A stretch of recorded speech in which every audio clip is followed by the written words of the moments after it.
میری زندگی کی سب سے بڑی خواہش؟ بال پوائنٹ ہونٹوں میں دبائے وہ سوچ میں پڑ گئی، پھر ایک لمبا سانس لیتے ہوئے بے بسی سے مسکرائی۔ بہت مشکل ہے اس سوال کا جواب دینا۔ کیوں مشکل ہے؟ جویریہ نے اس سے پوچھا۔ کیونکہ میری بہت ساری خواہشات ہیں اور ہر خواہش ہی میرے لیے بہت اہم ہے، اس نے سر جھٹکتے ہوئے کہا۔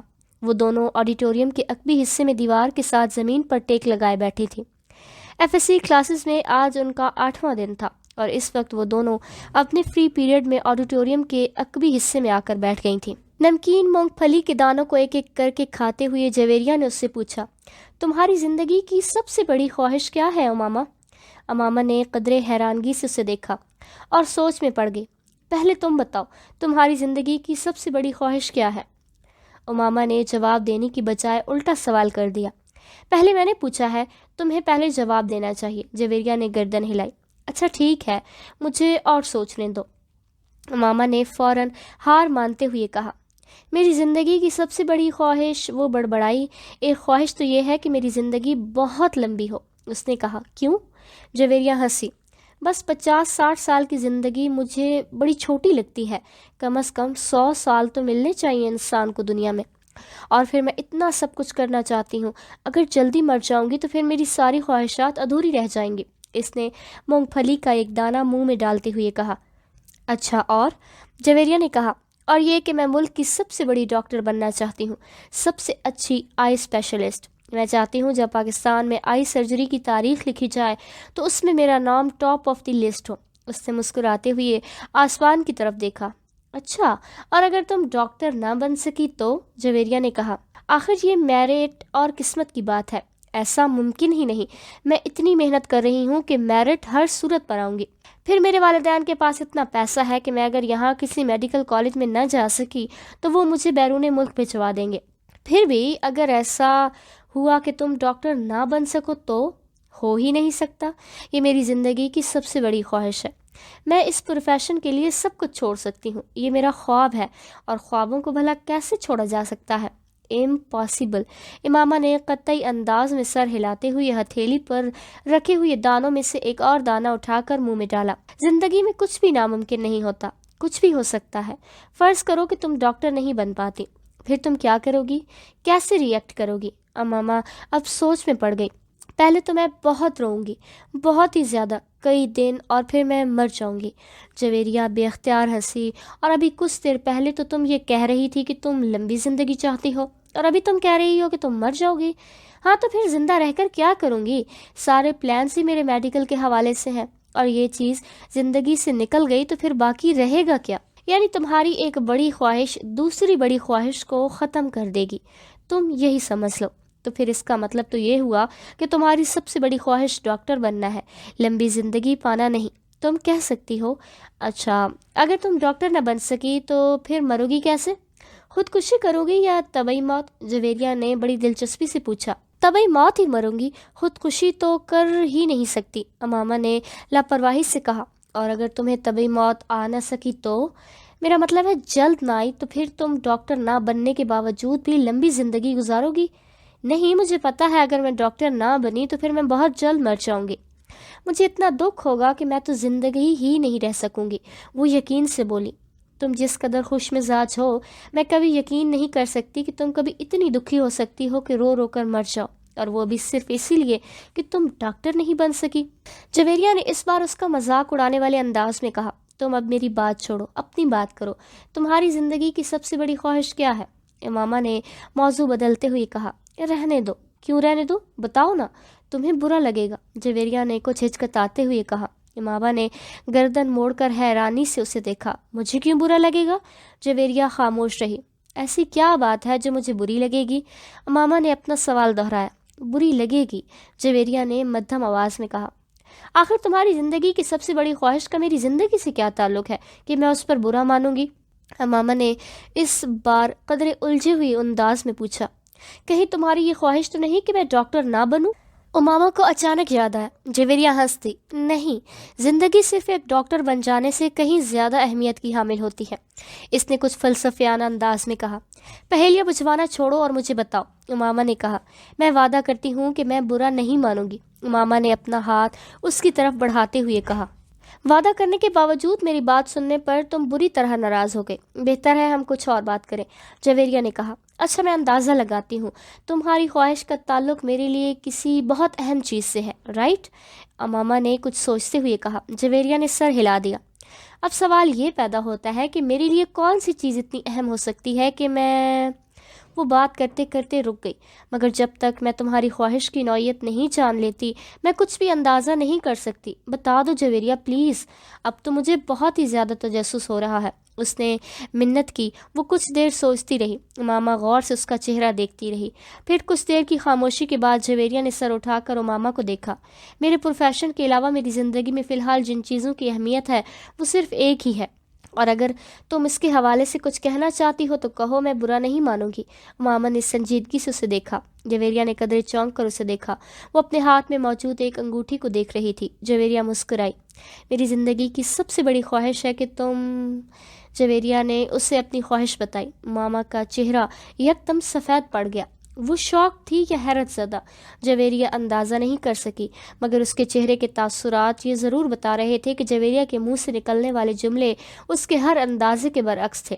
میں نے تم سے کہا تھا نا تم برا مانو گی. جویریہ نے جیسے صفائی پیش کرنے کی کوشش کی، مگر ماما کچھ کہے بغیر اسے دیکھتی رہی. معیز حلق کے بل چلاتا ہوا درد سے دوہرا ہو گیا. اس کے دونوں ہاتھوں اپنے پیٹ پر تھے. اس کے سامنے کھڑا 12 سالہ لڑکے نے اپنی پھٹی ہوئی ٹی شرٹ کی آستین سے اپنی ناک سے بہتا ہوا خون صاف کیا، اور ہاتھ میں پکڑے ہوئے ٹینس ریکٹ ایک بار پھر پوری قوت سے معیز کی ٹانگ پر دے مارا. معیز کے حلق سے ایک بار پھر چیخ نکلی اور وہ اس بار سیدھا ہو گیا. کچھ بے یقینی کے عالم میں اس نے خود سے 2 سال چھوٹے بھائی کو دیکھا جو بغیر کسی لحاظ اور مروت کے اسے اس طرح ریئیکٹ سے پیٹ رہا تھا جو معیز کچھ دیر پہلے اسے پیٹنے کے لیے لے کے آیا تھا. اس ہفتے میں ان دونوں کے درمیان ہونے والا یہ تیسرا جھگڑا تھا، اور تینوں بار جھگڑا شروع کرنے والا اس کا چھوٹا بھائی تھا. معیز اور اس کے تعلقات ہمیشہ ہی ناخوشگوار تھے. ان کا جھگڑا بچپن سے لے کر اب سے کچھ پہلے تک صرف زبانی کلامی باتوں اور دھمکیوں تک ہی محدود تھا، مگر اب کچھ عرصے سے وہ دونوں ہاتھا پائی پر بھی اتر آئے تھے. آج بھی یہی ہوا تھا. وہ دونوں اسکول سے اکٹھے واپس آ رہے تھے اور گاڑی سے اترتے ہی ان کے چھوٹے بھائی نے بڑی درستگی کے ساتھ پیچھے ڈگی سے اس وقت اپنا بیگ کھینچ کر نکالا جب معیز اپنا بیگ نکال رہا تھا. بیگ کھینچتے ہوئے معیز کے ہاتھ کو بری طرح رگڑائی. معیز بری طرح تلملایا. تم اندھے ہو چکے ہو. وہ اطمینان سے اپنا بیگ اٹھاتے ہوئے بے نیاز سے اندر جا رہا تھا. معیز کے چلانے پر اس نے پلٹ کر اس کو دیکھا اور لاؤنج کا دروازہ کھول کر اندر چلا گیا. معیز کے تن بدن میں جیسے آگ لگ گئی. وہ تیز تیز قدموں سے اس کے پیچھے اندر چلا آیا. اگر تم نے دوبارہ ایسی حرکت کی تو میں تمہارا ہاتھ توڑ دوں گا. اس کے قریب پہنچتے ہوئے معیز ایک بار پھر دھاڑا. اس نے بیگ کندھے سے اتار کر نیچے رکھ دیا اور دونوں ہاتھ کمر پر رکھ کر کھڑا ہو گیا. نکالوں گا. تم کیا کرو گے؟ ہاتھ توڑ دو گے؟ اتنی ہمت ہے؟ یہ میں تمہیں اس وقت بتاؤں گا جب تم دوبارہ یہ حرکت کرو گے. معیز اپنے کمرے کی طرف بڑھا، مگر اس کے بھائی نے پوری قوت سے اس کا بیگ کھینچتے ہوئے اسے رکنے پر مجبور کر دیا. نہیں، تم مجھے ابھی بتاؤ. اس نے معیز کا بیگ اٹھا کر دور پھینک دیا. معیز کا چہرہ سرخ ہو گیا. اس نے زمین پر پڑا ہوا اپنے بھائی کا بیگ اٹھا کر دور اچھال دیا. ایک لمحے کا انتظار کیے بغیر اس کے بھائی نے پوری قوت سے معیز کی ٹانگ پر ٹھوکر ماری. جواباً اس نے پوری قوت سے چھوٹے بھائی کی منہ پر مکہ مارا جو اس کی ناک پر لگا. اگلے ہی لمحے اس کی ناک سے خون ٹپکنے لگا.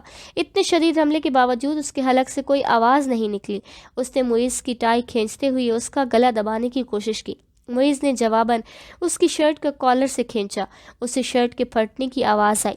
اس نے پوری قوت سے اپنے چھوٹے بھائی کے پیٹ میں مکہ مارا. اس کے بھائی کے ہاتھ سے اس کی ٹائی نکل گئی.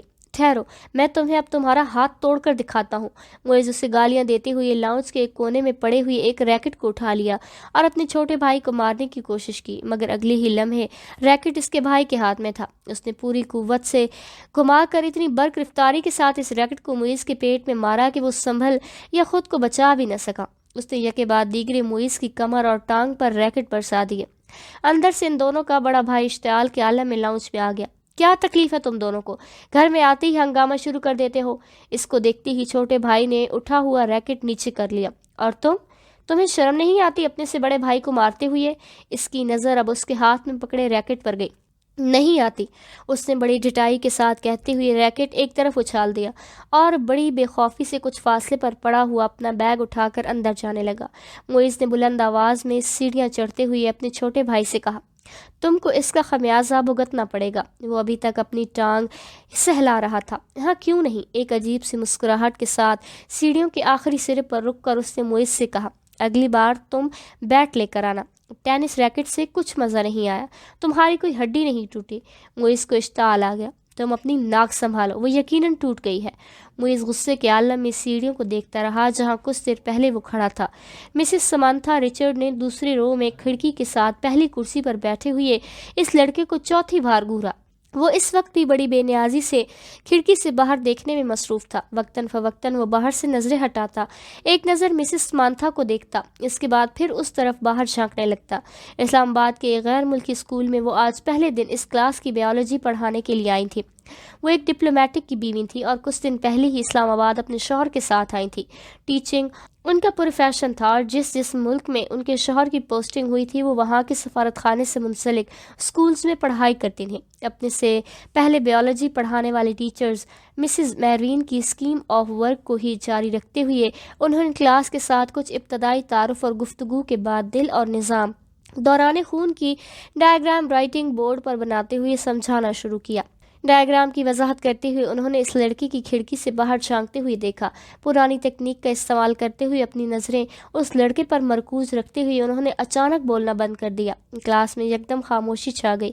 اس لڑکے نے سر گھما کے اندر دیکھا۔ مسز سمانتھا سے اس کی نظریں ملی۔ انہوں نے مسکرا کر ایک بار پھر اپنا لیکچر شروع کر دیا۔ کچھ دیر تک انہوں نے اس طرح بولتے ہوئے اپنی نظریں لڑکے پر رکھیں جو اب اپنے سامنے پڑی نوٹ بک پر کچھ لکھنے میں مصروف تھا۔ اس کے بعد مسز سمانتھا اپنی توجہ کلاس میں موجود دوسرے اسٹوڈنٹس پر مرکوز کر لی۔ ان کا خیال تھا کہ وہ خاصا شرمندہ ہو چکا ہے، اسی لیے اب دوبارہ باہر نہیں دیکھے گا، لیکن صرف 2 منٹ بعد ہی انہوں نے اسے ایک بار پھر سے کھڑکی سے باہر متوجہ پایا۔ وہ ایک بار پھر بولتے ہوئے خاموش ہو گئی۔ بلا توقف اس لڑکے نے گردن موڑ کر پھر ان کی طرف دیکھا۔ اس بار مسز سمانتھا مسکرائیں نہیں بلکہ قدر سنجیدگی سے اسے دیکھتے ہوئے ایک بار پھر لیکچر دینا شروع کر دیا۔ چند لمحے گزرنے کے بعد انہوں نے رائٹنگ بورڈ پر کچھ لکھنے کے بعد اس لڑکی کی طرف دیکھا تو وہ ایک بار پھر کھڑکی سے باہر کچھ دیکھنے میں مصروف تھا۔ اس بار ان کے چہرے پر کچھ ناراضگی نمودار ہوئی اور وہ کچھ جھنجھلاتے ہوئے خاموش ہو گئی، اور ان کے خاموش ہوتے ہی لڑکے نے کھڑکی سے نظریں ہٹا کر ان کی طرف دیکھا۔ اس بار لڑکے کے ماتھے پر بھی کچھ شکنیں تھی۔ ایک نظر مسز سمانتھا کو ناگواری سے دیکھ کر وہ پھر کھڑکی سے باہر دیکھنے لگا۔ اس کا انداز اس قدر توہین آمیز تھا کہ مسز رچرڈز کا چہرہ سرخ ہو گیا۔ سالار، تم کیا دیکھ رہے ہو؟ انہوں نے سختی سے پوچھا۔ یک لفظی جواب آیا۔ وہ اب چپتی نظروں سے انہیں دیکھ رہا تھا۔ نتھنگ۔ تمہیں پتا ہے میں کیا پڑھا رہی ہوں؟ اس نے اتنے روڈ انداز میں کہا کہ سمانتھا یک دم ہاتھ میں پکڑا ہوا مارکر کیپ بند کر کے ٹیبل پر پھینک دیا۔ ہوپ سو، یہ بات ہے تو پھر یہاں آؤ اور یہ ڈائیگرام بنا کر اس کو لیبل کرو۔ انہوں نے اسپنج کے ساتھ رائٹنگ بورڈ کو صاف کرتے ہوئے کہا۔ یکے بعد دیگرے لڑکے کے چہرے پر کئی رنگ آئے۔ انہوں نے کلاس میں بیٹھے ہوئے اسٹوڈنٹس کو آپس میں نظروں کا تبادلہ کرتے دیکھا۔ وہ لڑکا ابسرڈ نظروں کے ساتھ سمانتھا کو دیکھ رہا تھا۔ جیسے ہی انہوں نے رائٹنگ بورڈ سے آخری نشان صاف کیا تو وہ اپنی کرسی سے ایک جھٹکے کے ساتھ اٹھا۔ تیز تیز قدموں کے ساتھ اس نے ٹیبل پر پڑا ہوا مارکر اٹھایا اور برگرفتاری کے ساتھ رائٹنگ بورڈ پر ڈائیگرام بنانے لگا۔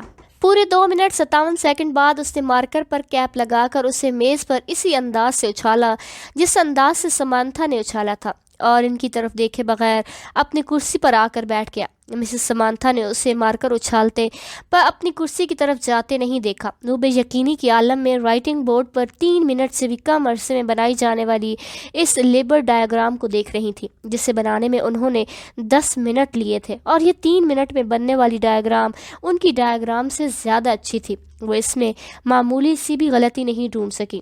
کچھ خفیف ہوتے ہوئے انہوں نے گردن موڑ کر اس لڑکی کی طرف دیکھا تو وہ پھر کھڑکی سے باہر کچھ دیکھ رہا تھا۔ وسیم نے تیسری بار دروازے پر دستک دی۔ اس بار اندر سے امامہ کی آواز سنائی دی۔ کون ہے؟ امامہ، میں ہوں، دروازہ کھولو، وسیم نے دروازے سے اپنی ہاتھ ہٹاتے ہوئے کہا۔ اندر خاموشی چھا گئی۔ کچھ دیر بعد لاک کھلنے کی آواز آئی۔ وسیم نے دروازہ کھول دیا۔ امامہ اس کی جانب پشت کیے اپنے بیڈ کی طرف بڑھی۔ تمہیں اس وقت کیا کام ہے آن پڑا مجھ سے؟ آخر تم نے اتنی جلدی دروازہ کیوں بند کر لیا؟ ابھی تو 10 بجے ہیں، وسیم کمرے میں داخل ہوتے ہوئے بولا۔ بس نیند آ رہی تھی مجھے۔ وہ بیڈ پر بیٹھ گئی۔ وسیم اس کا چہرہ دیکھ کر چونک گیا۔ تم رو رہی تھی؟ بے اختیار اس کے منہ سے نکلا۔ امامہ کی آنکھیں سرخ اور سوجی ہوئی تھی اور وہ اس سے نظریں چرانے کی کوشش کر رہی تھی، نہیں رو نہیں رہی تھی، بس سر میں کچھ درد ہو رہا ہے۔ امامہ نے مسکرانے کی کوشش کی۔ وسیم نے اس کے پاس بیٹھتے ہوئے اس کا ہاتھ پکڑ کر ٹمپریچر چیک کرنے کی کوشش کی۔ کہیں بخار تو نہیں ہے؟ اس نے تشویش بھرے انداز میں کہا اور پھر ہاتھ چھوڑ دیا۔ بخار تو نہیں ہے؟ پھر تم کوئی ٹیبلٹ لے لیتی، میں لے چکی ہوں۔ اچھا تم سو جاؤ، میں باتیں کرنے آیا تھا، مگر اب اس حالت میں کیا باتیں کروں گا تم سے، وسیم نے باہر کی طرف قدم بڑھاتے ہوئے کہا۔ امامہ نے اسے روکنے کی کوشش نہیں کی، وہ خود بھی اٹھ کر اس کے پیچھے گئی اور وسیم کے باہر نکلتے ہی اس نے دروازے کو پھر سے لاک کر لیا۔ بیڈ پر اوندھے منہ لیٹ کر اس نے تکیے میں منہ چھپا لیا۔ وہ ایک بار پھر ہچکیوں کے ساتھ رو رہی تھی۔ 13 سال کا وہ لڑکا اس وقت ٹی وی پر میوزک شو دیکھنے میں مصروف تھا۔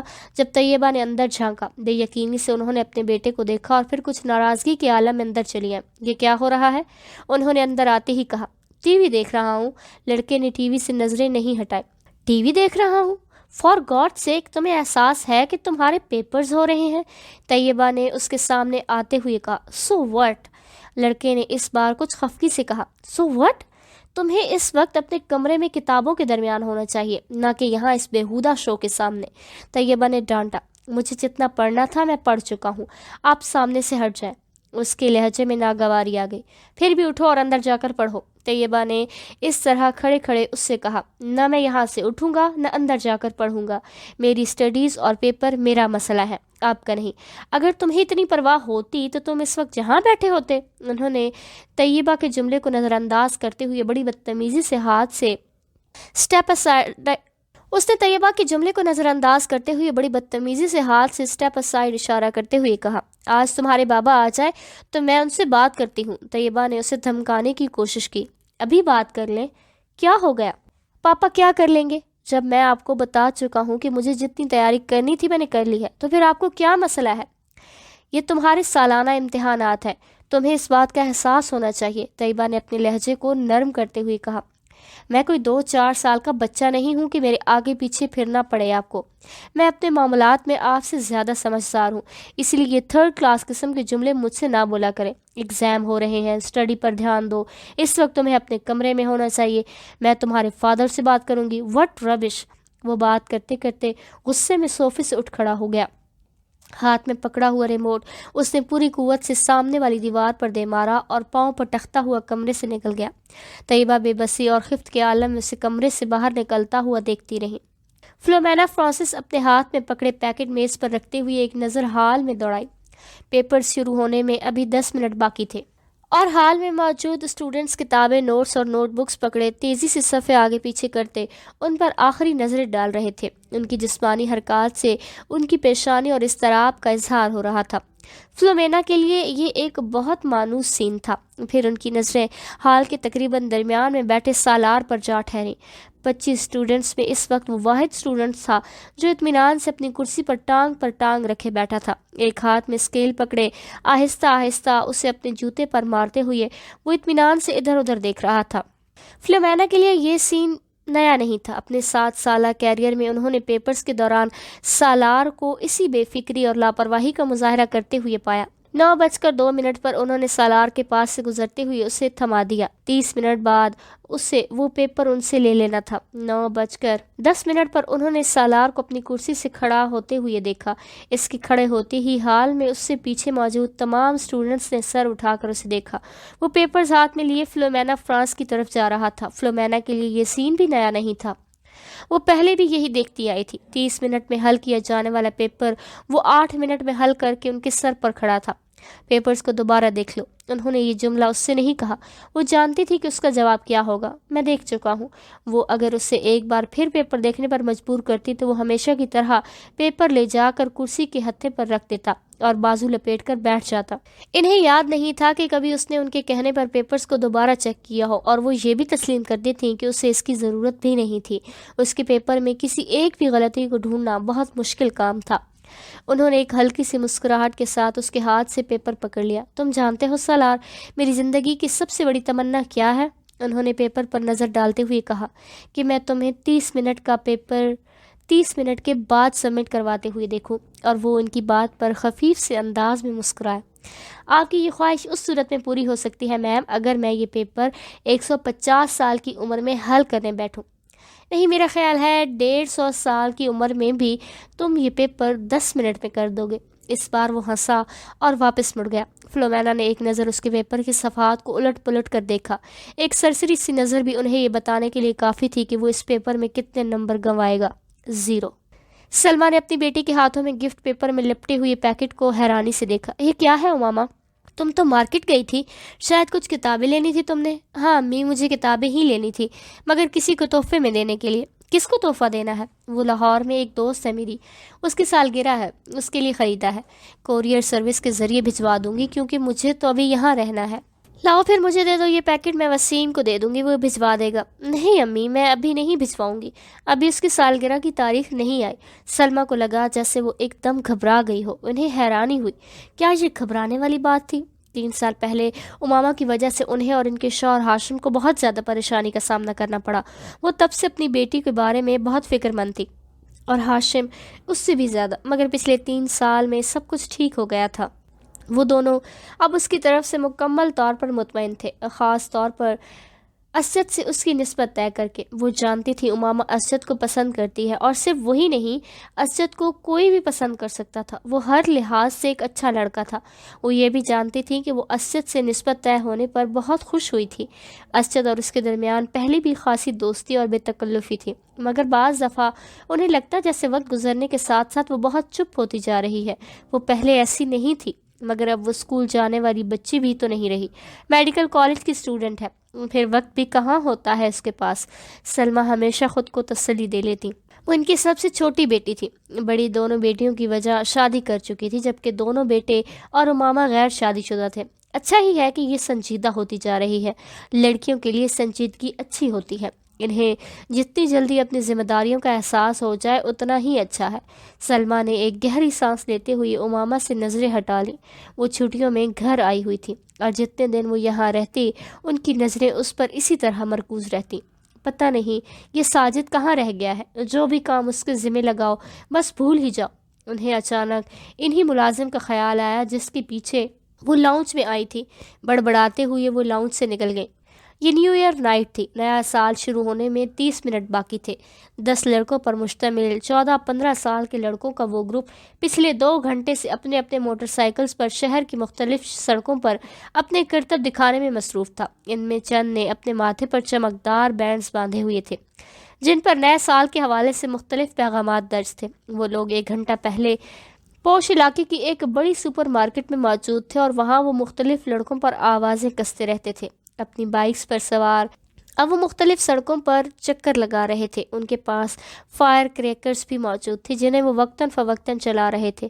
11:15 بجے وہ جم خانے کے باہر موجود تھے، جہاں پارکنگ لائٹ گاڑیوں سے بھر چکا تھا۔ یہ گاڑیاں ان لوگوں کی تھیں جو جم خانے میں نئے سال کے سلسلے میں ہونے والی ایک پارٹی میں آئے تھے۔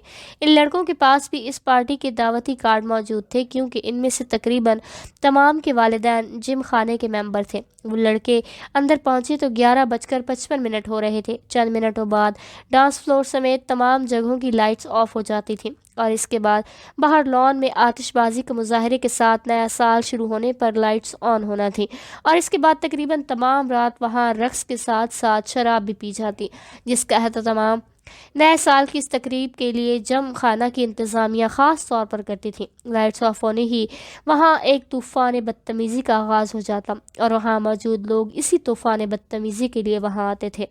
15 سالہ وہ لڑکا بھی 10 لڑکوں کے اس گروپ کے ساتھ آنے کے بعد اس وقت ڈانس فلور پر راک بیٹ پر ڈانس کر رہا تھا۔ ڈانس میں اس کی مہارت قابل دید تھی۔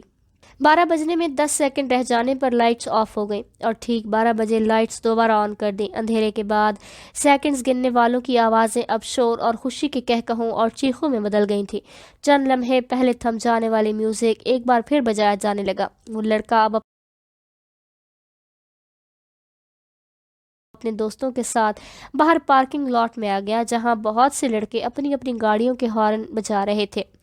انہی لڑکوں کے ساتھ بیئر کی کین پکڑے وہ وہاں موجود ایک گاڑی کی چھت پر چڑھ گیا۔ اس لڑکے نے گاڑی کی چھت پر کھڑے کھڑے اپنی جیکٹ کی جیب سے بیئر کا ایک بھرا ہوا کین نکالا، اور پوری قوت سے کچھ فاصلے پر کھڑی ایک گاڑی کی ونڈو سکرین پر دے مارا۔ ایک دھماکے کے ساتھ گاڑی کی ونڈ سکرین چور چور ہو گئی۔ وہ لڑکا اطمینان کے ساتھ اپنے بائیں ہاتھ میں پکڑا کین پیتا رہا۔ وہ پچھلے آدھے گھنٹے سے کامران کو ویڈیو گیم کھیلتے ہوئے دیکھ رہا تھا۔ اسکرین پر موجود سکور میں کوئی خاص اضافہ نہیں ہو رہا تھا۔ شاید اس کی وجہ وہ مشکل ٹریک تھا جس پر کامران کو گاڑی ڈرائیو کرنی تھی۔ سالار لاؤنج کے صوفوں میں سے ایک صوفے پر بیٹھا اپنی نوٹ بک پر کچھ لکھنے میں مصروف تھا، مگر وقتاً فوقتاً نظر اٹھا کر ٹی وی اسکرین کو بھی دیکھ رہا تھا جہاں کامران اپنی جدوجہد میں مصروف تھا۔ ٹھیک آدھے گھنٹے بعد اس نے نوٹ بک بند کر کے سامنے پڑی میز پر رکھ دی، پھر منہ پر ہاتھ رکھ کر جمائی روکی، دونوں ٹانگیں سامنے پڑی میز پر رکھ کر اور دونوں ہاتھوں کی انگلیاں سر کے پیچھے باندھ کر وہ کچھ دیر اسکرین کو دیکھتا رہا، جہاں کامران اپنے تمام چانسز ضائع کرنے کے بعد ایک بار پھر نیا گیم کھیلنے کی تیاری کر رہا تھا۔ کیا پرابلم ہے کامران؟ سالار نے کامران کو مخاطب کیا۔ ایسے ہی نیا گیم لے کر آیا ہوں مگر سکور کرنے میں بہت مشکل ہو رہی ہے، کامران نے بیزاری سے کہا۔ اچھا مجھے دکھاؤ۔ اس نے صوفے سے اٹھ کر ریموٹ کنٹرول اس کے ہاتھ سے لیا۔ کامران نے دیکھا پہلے 20 سیکنڈ میں ہی سالار اس جسٹ اسپیڈ پر دوڑ رہا تھا، اس اسپیڈ پر کامران ابھی تک نہیں دوڑ پایا تھا۔ جو ٹریک اسے بہت مشکل لگ رہا تھا وہ سالار کے سامنے ایک بچکانہ چیز محسوس ہو رہا تھا۔ 1 منٹ بعد وہ جس اسپیڈ پر گاڑی دوڑا رہا تھا اس اسپیڈ پر کامران کے لیے اس پر نظریں جمانا مشکل ہو گیا، جبکہ سالار اس اسپیڈ پر بھی گاڑی کو مکمل طور پر کنٹرول کیے ہوئے تھا۔ 3 منٹ بعد کامران نے پہلی بار گاڑی کو ڈگمگاتے اور پھر ٹریک سے اتر کر ایک دھماکے سے تباہ ہوتے ہوئے دیکھا۔ کامران نے مسکراتے ہوئے مڑ کر سالار کی طرف دیکھا۔ گاڑی کیوں تباہ ہوئی تھی وہ جان گیا تھا۔ ریموٹ اب سالار کے ہاتھ کی بجائے میز پر پڑا تھا اور وہ اپنی نوٹ بک اٹھائے کھڑا ہو رہا تھا۔ کامران نے سر اٹھا کر اسے دیکھا۔ بہت بورنگ گیم ہے، سالار نے تبصرہ کیا اور اس کی ٹانگوں کو پھلانگ کر لاؤنج سے باہر نکل گیا۔ کامران ہونٹ پھینچے 7 ہندسوں پر مبنی اس اسکور کو دیکھ رہا تھا جو اسکرین کے ایک کونے میں جگمگا رہا تھا۔ کچھ نہ سمجھ میں آنے والے انداز میں اس نے بیرونی دروازے کو دیکھا جس سے وہ غائب ہوا تھا۔ وہ دونوں ایک بار پھر خاموش تھے۔ اسجد کو الجھن ہونے لگی۔ امامہ اتنی کم گو نہیں تھی جتنی وہ اس کے سامنے ہو جاتی تھی۔ پچھلے آدھے گھنٹے میں اس نے گنتی کے لفظ بولے تھے۔ وہ اسے بچپن سے جانتا تھا، وہ بہت خوش مزاج تھی۔ ان دونوں کی نسبت ٹھہرائے جانے کے بعد ابھی ابتدائی سالوں میں اس میں کوئی تبدیلی نہیں آئی۔ اسجد کو اس سے بات کر کے خوشی محسوس ہوتی تھی، وہ بھی لا کی حاضر جواب تھی، مگر پچھلے کچھ سالوں میں وہ یک دم بدل گئی تھی اور میڈیکل کالج میں جا کر تو یہ تبدیلی اور بھی زیادہ محسوس ہونے لگی۔ اسجد کو بعض دفعہ یوں محسوس ہوتا جیسے اس سے بات کرتے ہوئے وہ حد درجہ محتاط رہتی ہے، کبھی وہ الجھی ہوئی سی محسوس ہوتی ہے اور کبھی اسے اس کے لہجے میں عجیب سی سرد مہری محسوس ہوتی ہے۔ اسے لگتا ہے وہ جلد از جلد اس سے چھٹکارا پا کر اس کے پاس سے اٹھ کر چلی جانا چاہتی تھی۔ اس وقت بھی وہ ایسا ہی محسوس کر رہا تھا۔ میں کئی بار سوچتا ہوں کہ میں خواہ مخواہ ہی تمہارے لیے یہاں آنے کا تردد کرتا ہوں، تمہیں تو اس سے کوئی فرق نہیں پڑتا ہوگا کہ میں آؤں یا نہ آؤں۔ اسجد نے ایک گہری سانس لے کر کہا۔ وہ اس کے بالمقابل لان چیئر پر بیٹھی دور باؤنڈری وال پر لگی بیل کو گھور رہی تھی۔ اسجد کی شکایت پر اس نے گردن ہائے بغیر اپنی نظریں بیل سے ہٹا کر اسجد پر مرکوز کر دی۔ اسجد نے سوالیہ نظروں سے اسے دیکھا مگر وہ خاموش رہی، تو اس نے لفظوں میں کچھ رد و بدل کے ساتھ اپنا سوال دہرایا۔ تمہیں میرے نہ آنے سے کوئی فرق نہیں پڑے گا ماما؟ کیوں، ٹھیک کہہ رہا ہوں میں۔ اب میں کیا کہہ سکتی ہوں اس پر؟ تم کم از کم انکار تو کر سکتی ہو، میری بات کو جھٹلا تو سکتی ہو کہ ایسی بات نہیں، میں غلط سوچ رہا ہوں۔ اور ایسی بات نہیں ہے، آپ غلط سوچ رہے ہیں، ماما نے اس کی بات کاٹ کر کہا۔ اس کا لہجہ اب بھی اتنا ہی ٹھنڈا اور چہرہ اتنا ہی بے تاثر تھا جتنا پہلے تھا۔ اسجد ایک ٹھنڈی سانس لے کر رہ گیا۔ ہاں، میری دعا اور خواہش تو یہی ہے کہ ایسا نہ ہو، اور میں واقعی غلط سوچ رہا ہوں، مگر تم سے بات کرتے ہوئے میں ہر بار ایسا ہی محسوس کرتا ہوں۔ کس بات سے آپ ایسا محسوس کرتے ہیں؟ اس بار پہلی بار اسجد کو بہت سی باتوں سے اسجد کو اس کی آواز میں کچھ ناراضگی جھلکتی ہوئی محسوس ہوئی۔ بہت سی باتوں سے؟ تم میری کسی بات کا ڈھنگ سے جواب ہی نہیں دیتی، حالانکہ میں آپ کی ہر بات کا ڈھنگ سے جواب دینے کی بھرپور کوشش کرتی ہوں، لیکن اب اگر آپ کو میرے جواب پسند نہ آئے تو میں کیا کر سکتی ہوں؟ اسجد کو اس بار بات کرتے ہوئے وہ کچھ مزید خفا محسوس ہوئی۔ میں نے کب کہا کہ مجھے تمہارے جواب پسند نہیں آئے؟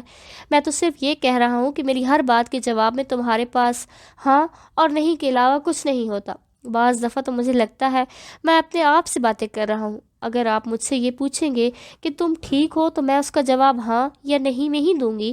ہاں اور نہیں کے علاوہ اس سوال کا جواب کسی تقریر سے دیا جا سکتا ہے تو آپ مجھے وہ دے دیں، میں وہ کر دوں گی۔ وہ بالکل سنجیدہ تھی۔ ہاں اور نہیں کے ساتھ بھی تو کچھ کہا جا سکتا ہے، اور کچھ نہیں تو تم جواباً میں میرا حال ہی پوچھ سکتی ہو۔ میں آپ کا کیا حال پوچھوں؟ ظاہر ہے اگر آپ میرے گھر آئے ہیں، میرے سامنے بیٹھے مجھ سے باتیں کر رہے ہیں، تو اس کا واضح مطلب تو یہی بنتا ہے کہ آپ ٹھیک ہے، ورنہ اس وقت آپ اپنے گھر اپنے بستر پر پڑے ہوتے۔ یہ فارمیلٹی ہوتی ہے اماما۔ گولف کلب میں تقریباً تقسیم انعامات منعقد کی جا رہی تھی۔ 16 سالہ سالار سکندر بھی انڈر سلیکشن کی کیٹیگری میں پہلی پوزیشن کی ٹرافی وصول کرنے کے لیے موجود تھا۔ سکندر عثمان نے سالار کا نام پکارے جانے پر تالیاں بجاتے ہوئے اس ٹرافی کینڈیڈیٹ کے بارے میں سوچا جس میں اس سال انہیں کچھ مزید تبدیلیاں کروانی پڑتی۔ سالار کو ملنے والی شیلڈز اور ٹرافیز کی تعداد اس سال بھی پچھلے سالوں جیسی ہی تھی۔ ان کے تمام بچے ہی پڑھائی میں بہت اچھے تھے، مگر سالار سکندر باقی سب سے مختلف تھا۔ ٹرافی، شیلڈز اور سرٹیفکیٹس کے معاملے میں وہ سکندر عثمان کے باقی بچوں سے بہت آگے تھا۔ 150 آئی کیو لیول کے حامل اس بچے کا مقابلہ کرنا ان میں سے کسی کے لیے ممکن تھا بھی نہیں۔ فخری انداز میں تالیاں بجاتے ہوئے سکندر عثمان نے اپنی بیوی سے سرگوشی میں کہا، یہ گولف میں اس کی 13ویں اور اس سال کی چوتھی ٹرافی ہے۔ ہر چیز کا حساب رکھتے ہو تم؟ اس کی بیوی نے مسکراتے ہوئے جیسے قدر ستائشی انداز میں اپنے شوہر سے کہا، جس کی نظریں اس وقت مہمان خصوصی سے ٹرافی وصول کرتے ہوئے سالار پر مرکوز تھیں۔ صرف گولف کا؟ اور کیوں؟ وہ تم اچھی طرح جانتی ہو۔ سکندر عثمان نے اپنی بیوی کو دیکھا جو اب سیٹ کی طرف جاتے ہوئے سالار کو دیکھ رہی تھی۔ اگر یہ اس وقت اس مقابلے میں شرکت کرنے والے پروفیشنل کھلاڑیوں کے ساتھ کھیل رہا ہوتا تو بھی اس وقت اس کے ہاتھ میں یہی ٹرافی ہوتی۔ سکندر عثمان نے بیٹے کو دور سے دیکھتے ہوئے کچھ فخری انداز میں دعویٰ کیا۔ سالار اب اپنی سیٹ کے اطراف میں دوسری سیٹوں پر موجود دوسرے انعامات حاصل کرنے والوں سے ہاتھ ملانے میں مصروف تھا۔ ان کی بیوی کو سکندر کے دعوے پر کوئی حیرانی نہیں ہوئی، کیونکہ وہ جانتی تھی کہ سالار کے بارے میں یہ ایک باپ کا جذباتی جملہ نہیں ہے۔ وہ واقعی اتنا ہی غیر معمولی تھا۔ اسے 2 ہفتے پہلے اپنے بھائی زبیر کے ساتھ اپنی گولف کورس پر 18 ہول پر کھیلا جانے والا گولف کا میچ یاد آیا۔ میں اتفاقاً گر جانے والی ایک بال کو وہ جس صفائی اور مہارت کے ساتھ واپس گرین روف پر لایا، اس نے زبیر کو محو حیرت میں کر دیا۔ وہ پہلی بار سالار کے ساتھ گولف کھیل رہا تھا۔ مجھے یقین نہیں آ رہا 18 ہول کے خاتمے تک کسی کو بھی یہ یاد نہیں تھا کہ اس نے یہ جملہ کتنی بار بولا تھا۔ اس شاٹ نے اگر اسے محو حیرت کیا تھا تو سالار سکندر کے رو فٹرز نے اسے دم بخود کر دیا۔ گیند کے ہول میں جاتے دیکھ کر اس نے کلب کے سہارے کھڑے کھڑے صرف گردن موڑ کر آنکھوں ہی آنکھوں میں سالار اور اس ہول کے درمیان موجود فاصلے کو ماپا تھا، اور پھر جیسے ہی یقینی سے اس سر ہلاتے ہوئے سالار کو دیکھا۔ سالار صاحب اچھا نہیں کھیل رہے؟ زبیر نے مڑ کر بے یقینی کے عالم میں اپنے پیچھے کھڑے کیڈی کو دیکھا جو گولف کارٹ پکڑے سالار کو دیکھتے ہوئے بڑبڑا رہا تھا۔ ابھی یہ اچھا نہیں کھیل رہا؟ زبیر نے کچھ استہزائیہ انداز میں کلب کو دیکھا۔ میں نہیں جانتی۔ کیڈی نے بڑے معمول کے انداز میں انہیں روف کینڈی کو دیکھا۔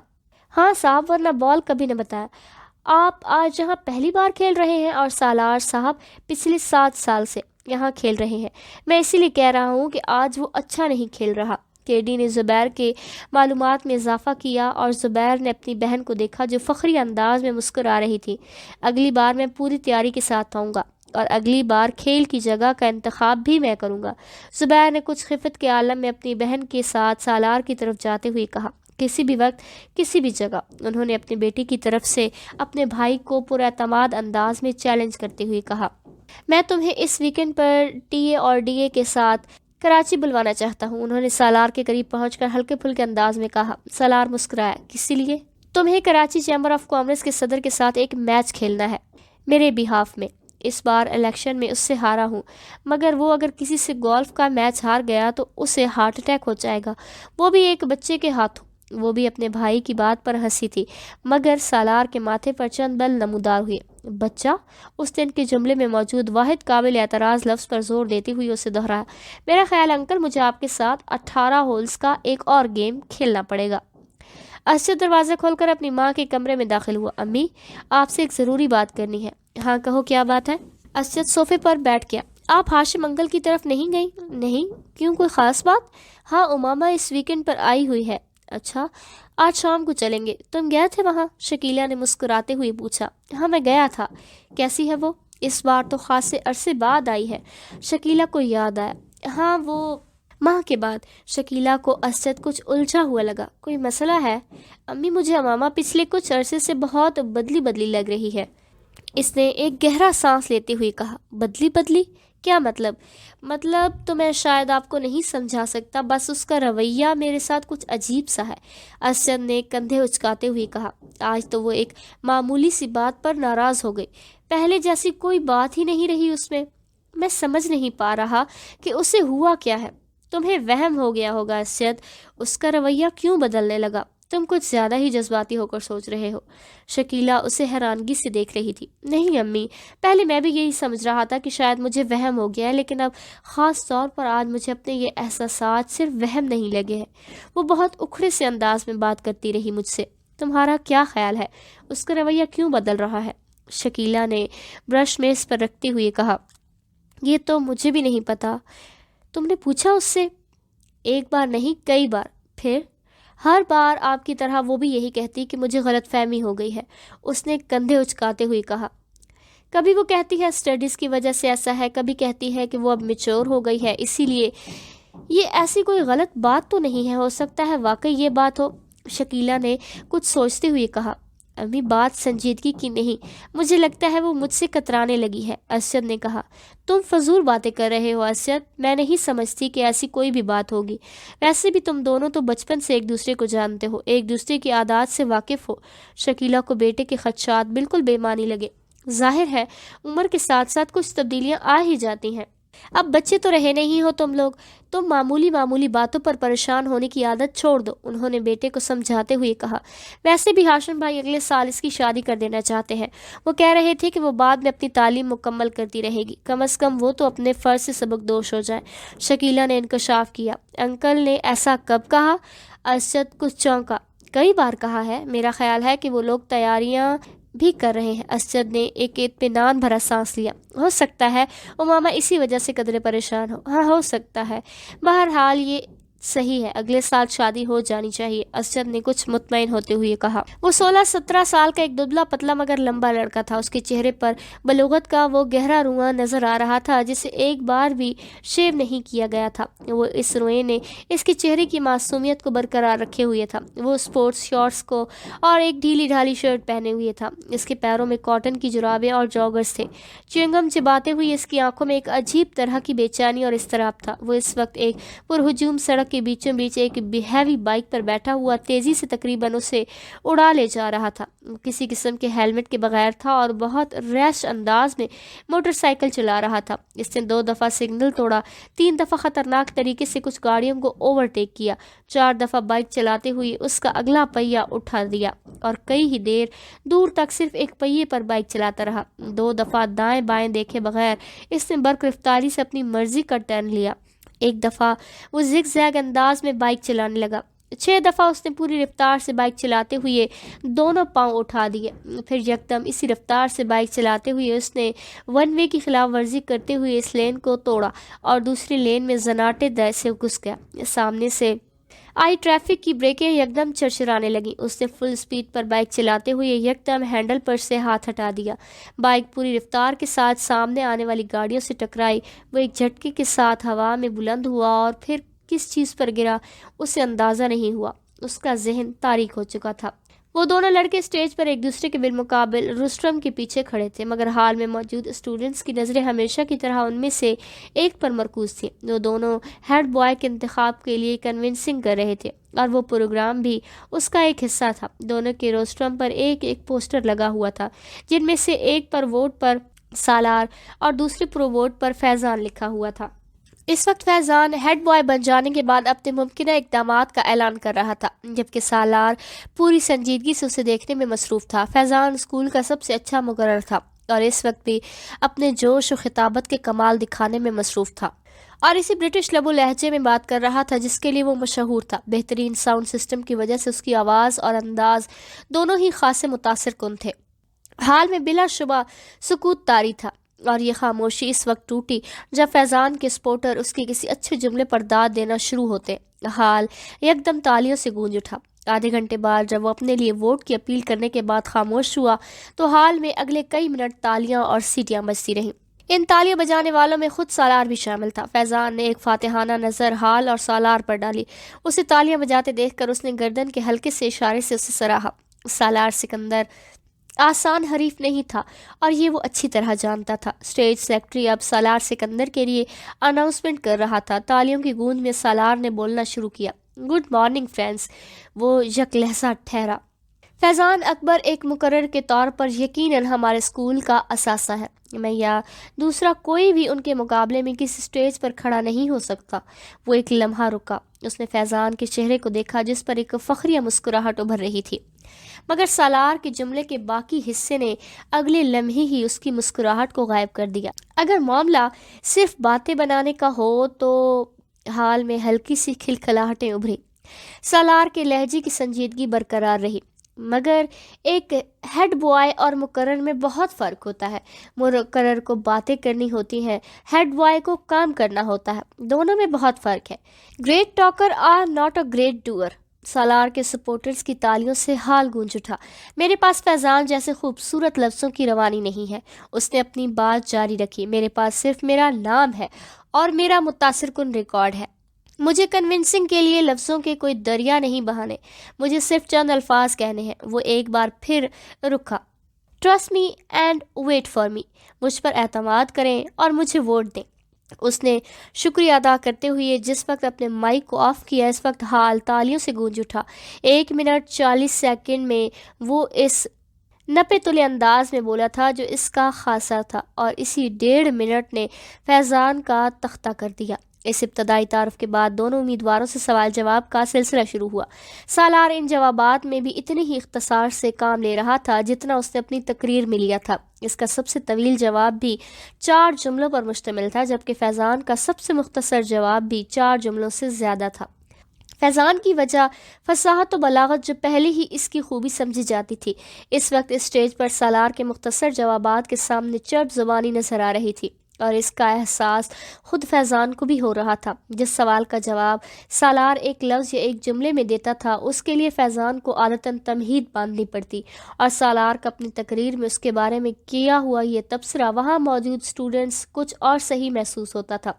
ایک مقرر صرف باتیں کر سکتا ہے۔ سالار سکندر کو ہیڈ بوائے کیوں ہونا چاہیے؟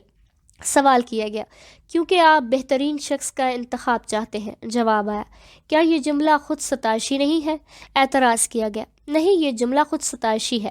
اعتراض رد کر دیا گیا۔ خود ستائشی اور خود شناسی میں کیا فرق ہے؟ ایک بار پھر چپتے ہوئے لہجے میں پوچھا گیا۔ وہی جو فیضان اکبر اور سالار سکندر میں ہے، سنجیدگی سے کہا گیا۔ اگر آپ کو ہیڈ بوائے نہ بنایا تو آپ کو کیا فرق پڑے گا؟ فرق مجھے نہیں، آپ کو پڑے گا۔ کیسے؟ اگر بہترین آدمی کو ملک کا لیڈر نہ بنایا جائے تو فرق قوم کو پڑتا ہے، اس بہترین آدمی کو نہیں۔ آپ اپنے آپ کو پھر بہترین آدمی کہہ رہے ہیں۔ ایک بار پھر اعتراض کیا گیا۔ کیا اس حال میں کوئی ایسا ہے جو خود کو برے آدمی کے ساتھ کمپیئر کرے؟ ہو سکتا ہے ہو، پھر میں اس سے ملنا چاہوں گا۔ حال میں ہنسی کی آوازیں ابھری۔ ہیڈ بوائے بننے کے بعد سالار سکندر جو تبدیلیاں لائے گا اس کے بارے میں بتائیں۔ تبدیلیاں بتائی نہیں جاتی، دکھائی جاتی ہیں، اور یہ کام میں ہیڈ بوائے بننے سے پہلے نہیں کر سکتا۔ چند اور سوالات کیے گئے، پھر اسٹیج سیکرٹری نے حاضرین میں سے ایک آخری سوال لیا۔ وہ ایک سری لنکن لڑکا تھا جو کچھ شرارتی انداز میں مسکراتے ہوئے کھڑا ہوا۔ اگر آپ میرے ایک سوال کا جواب دیں تو میں اور میرا پورا گروپ آپ کو ووٹ دے گا۔ سالار اس کی بات پر مسکرایا۔ جواب دینے سے پہلے میں جاننا چاہوں گا کہ آپ کے گروپ میں کتنے لوگ ہیں؟ اس نے پوچھا۔ 6۔ اس لڑکے نے جواب دیا۔ سالار نے سر ہلایا۔ اوکے، سوال کریں۔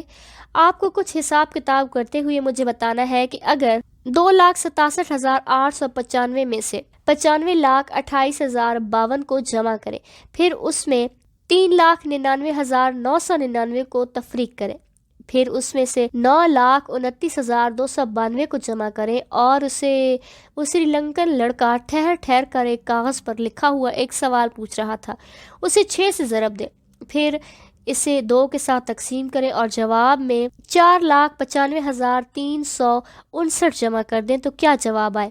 وہ لڑکا اپنی بات مکمل نہیں کر سکا۔ سالار نے برگرفتاری کے ساتھ جواب دیا، 81,42,473۔ اس لڑکے نے کاغذ پر ایک نظر دوڑائی اور پھر کچھ بے یقینی سے سر ہلاتے ہوئے تالیاں بجانے لگا۔ فیضان اکبر کو اس وقت اپنا آپ ایک ایکٹر سے زیادہ نہیں لگا، پورا حال اس لڑکے کے ساتھ تالیاں بجانے میں مصروف تھا۔